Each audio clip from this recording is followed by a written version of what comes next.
Hello, नमस्ते जी, Ram Ram. Welcome back to Kusum's kitchen. मैं हूं वंदना और आज मैं आपके साथ शेयर कर रही हूं बेसन की बर्फी या बेसन की चिक्की की रेसिपी।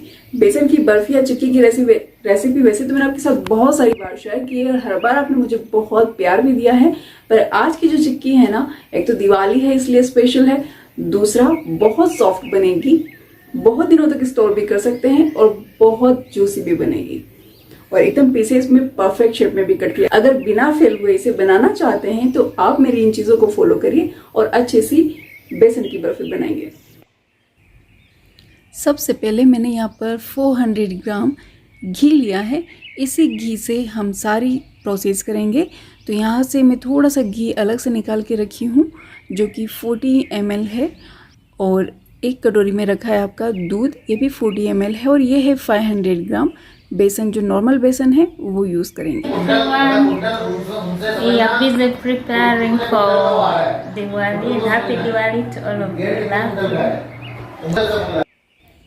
तो मिक्सिंग का प्रोसेस कर रही है ओलिविया। तो बेसन के अंदर सबसे पहले हम घी और दूध मिलाएंगे।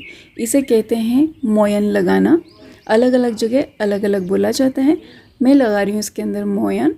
तो मोयन में आपको थोड़ा थोड़ा करके घी और दूध डालना है। घी हम यहाँ पर 40 ml पूरा डाल देंगे और दूध हमें थोड़ा बच भी जाता है तो चलेगा, उसे हम आगे यूज़ करेंगे। रीज़न इसकी, हमें इस बेसन के अंदर छोटी छोटी गुठलियाँ बनानी हैं। छोटी छोटी गुठलियाँ जो हो जाएगी ना, उससे हमारी जो बर्फ़ी है ना वो बनेगी बिल्कुल दानेदार। और इस तरह से हम छोटे छोटे से दाने जब बन जाएंगे, ये एक जैसे दाने बने, इसके लिए हमें इसे छानना ज़रूरी है।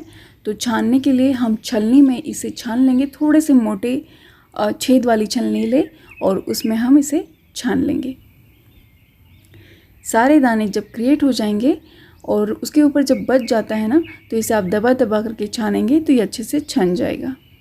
बर्फ़ी अच्छे से सेट हो, जूसी भी बने और आपकी बर्फ़ी काफ़ी दिनों तक स्टे भी करे, इसके लिए आपको कुछ चीज़ें ध्यान में रखनी होगी। सबसे बड़ी बात है आपका मेज़रमेंट, जो रेशो है बेसन और घी का, वो बिल्कुल परफेक्ट मेज़रमेंट होना चाहिए। 500 ग्राम मैंने यहाँ पर बेसन लिया था तो 400 ग्राम मैंने यहाँ पर घी लिया है। उसी तरह से आप क्वांटिटी बेसन और घी की करें। अगर आपको कम बनाना है, ज़्यादा बनाए, पर रेशो यही होना चाहिए। इसी घी से मैं मोयन भी लगाऊंगी घी के अंदर और उसी से मैं बेसन भी भूनूंगी। तो इसी घी और बेसन से आप चीज़ें करेंगे, पर क्वांटिटी यही होना चाहिए। शुगर की क्वांटिटी आप कम या ज़्यादा कर सकते हैं। जितना आप मीठा खाएं उतना मीठा आप बनाएं, या फिर शुगर कम या ज़्यादा करें। सेकेंड चीज़, यहाँ पर बेसन को हमें बहुत सही तरीके से भूनना होगा। अगर आपने बेसन को घी में अच्छे से नहीं भुना, फ्लेम को कम रखिए और फिर भूनिए। 20 से 25 मिनट तक आपको भूनना होगा। यहाँ पर मैंने आपको फ्लेम भी दिखाया कि मैंने फ्लेम कितना तेज रखा हुआ है, जिसमें कि आपको बेसन को घी के अंदर भूनना है। अगर इसी तरह से आप रोस्टिंग करेंगे तो प्रॉपर तरीके से दाने में आएगा, उसका टेस्ट निखर के आएगा, उसका कलर निखर के आएगा और आपकी बर्फी मुंह में चिपकेगी भी नहीं।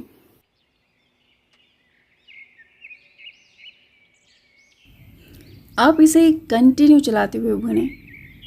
इससे क्या होगा ना कि पैन के नीचे बेसन लगेगा भी नहीं और हर एक दाना अच्छे से सिकेगा।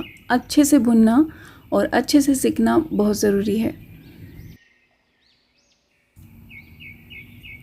सबसे पहले ये जब मिक्स होगा तो थोड़ा सा स्टिकी होगा। फिर थोड़ी देर बाद ये, जब आपका स्पैचुला चल रहा होता है उसी के साथ में घूमने लगता है। फिर थोड़ी देर बाद ये फूलने लगता है और थोड़ी देर बाद इससे अपने आप जो घी है ना वो सेपरेट हो जाता है और खुशबू अच्छी आने लगती है। अगर मैं आपको इसे दिखाऊं तो इसका कलर चेंज हो चुका है और ये जो साइड्स है ना, इसने अपने आप छोड़ दी है, पर इसमें जो दाने देखें आप स्पैचुला के ऊपर, तो वो दाने ब्राउन हो चुके हैं। इसका मतलब आपका बेसन बहुत अच्छे से भून चुका है, रोस्ट हो चुका है और ये हमें चाहिए था। गैस को करेंगे हम बंद और इसे निकालेंगे एक पैन के अंदर। इसे हम ठंडा होने के लिए छोड़ते हैं और इसी पैन के अंदर मैं बनाने वाली हूँ शुगर साइरप। तो इस पैन में मैंने लिया है कितना शुगर, ये शुगर है मेरा 500 ग्राम, ठीक है। और इसमें मैं डाल रही हूँ 2 कटोरी पानी। इसे हम उबालेंगे। मेरा जो शुगर है ना आपको ब्राउन दिख रहा होगा, रीज़न इसकी ये जो शुगर है ये है ऑर्गेनिक शुगर। जैसे ये गर्म होगा ना इसके ऊपर बहुत सारी डर्ट आ जाएगी, गंदगी आ जाएगी। इसे साफ़ करने के लिए मुझे चाहिए जो हमारा दूध बचा हुआ था मोयन का, वो हम इसके अंदर डाल देंगे ऊपर से। चाशनी जैसे उबलने लगी, डर्ट कचरा सारा ऊपर आ गया, इसे छलने से बाहर निकाल के हम डिस्कार्ड कर देंगे और हमें डर्ट फ्री बिल्कुल क्लीन शुगर सिरप यहाँ मिल जाएगा।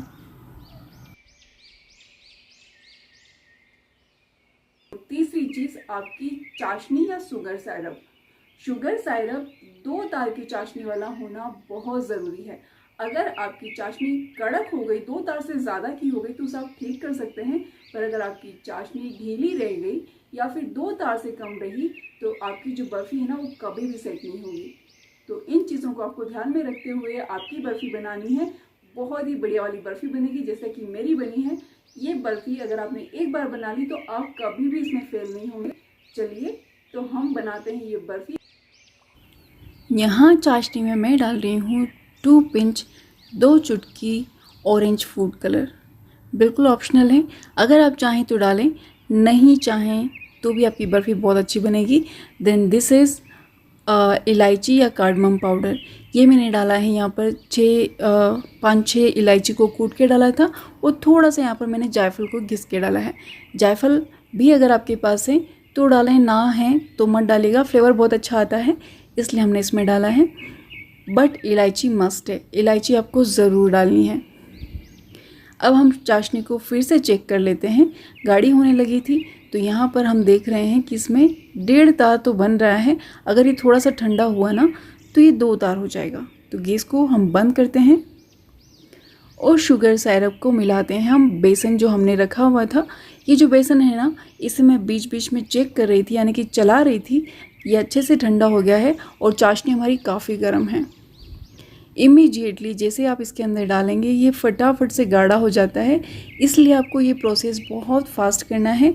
साइड में आपको सेट करने के लिए ट्रे जिसमें घी या फिर बटर लगा हुआ हो वो रेडी होना चाहिए। ग्रीस करके रखें, या तो आप प्लेट ले लें, क्योंकि मैंने तो लिया है प्लेट, या फिर आप ले लें यहाँ पर ट्रे जो आपके पास हो। तो ये घी लगाया हुआ है नीचे,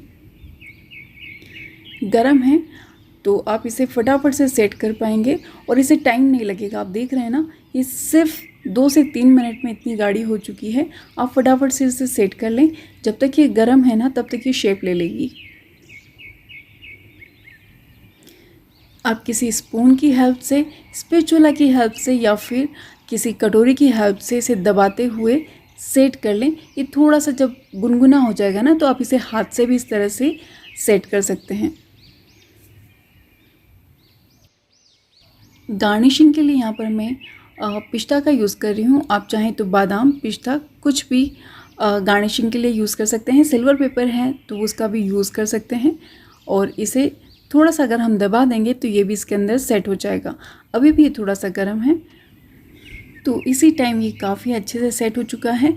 सिर्फ 4-5 मिनट में ही मैंने इसे कट भी कर लिया है। ये देखें कितना स्मूथली, बहुत ही स्मूथली ये कट हो रहा है। आई होप ये वीडियो आपको पसंद आया होगा। अगर ये वीडियो आपको पसंद आया और ज़रा भी आपके लिए हेल्पफुल रहा है तो मेरे चैनल को सब्सक्राइब करिए, मेरे वीडियो को लाइक कर दें और आगे अपनी फैमिली और फ्रेंड्स के साथ आप इसे शेयर कर दें। Thank you.